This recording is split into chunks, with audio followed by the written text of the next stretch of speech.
Welcome to Monday on Purpose, presented by Creative on Purpose Live. I'm your host, Scott Perry, Chief Difference Maker at Creative on Purpose.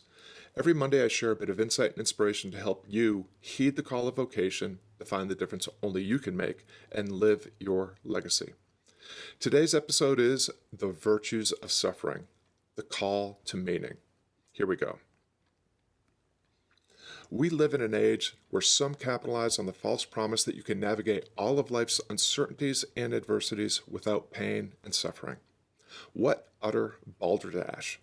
Pain and suffering are inevitable conditions that will be visited upon each and every one of us many times throughout our life's journey. Instead of ignoring or avoiding these moments, perhaps we should embrace them. Pain is physiological. It's a call to address a hurt before it does you further harm. When pain arises, you should heed its call and address the source of your pain. Suffering is psychological. It's a psychological affliction. I'd argue it's also a spiritual plight.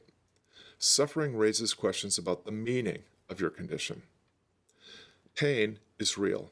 Suffering is a story. Choose your story. Choose your future. To be free of suffering is to be disengaged from the pursuit of finding purpose in all of life's richness and complexities. A life without suffering would also be a life without joy. If suffering isn't required to live a good life, why do all of humanity's spiritual and philosophical traditions spend so much time trying to help us learn from it? Suffering is an invitation. It reminds us that certainty and reassurance are futile and asks us to embrace the fullness of life with wonder, curiosity, and awe, and lean into sense-making with integrity, intention, and rigor. To run or hide from suffering is to diminish ourselves and act the victim. To embrace suffering and lean into and through it is to expand our consciousness and engage our heroic soul. I know, heeding suffering's call is hard.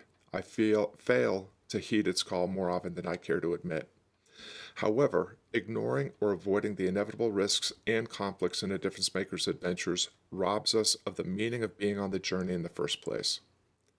How can you help yourself not forget the journey? A mission, a guide, fellow travelers? What else? Thanks for tuning into Monday on Purpose. If you like what you heard, check out the blog and other broadcast episodes at creativeonpurpose.com.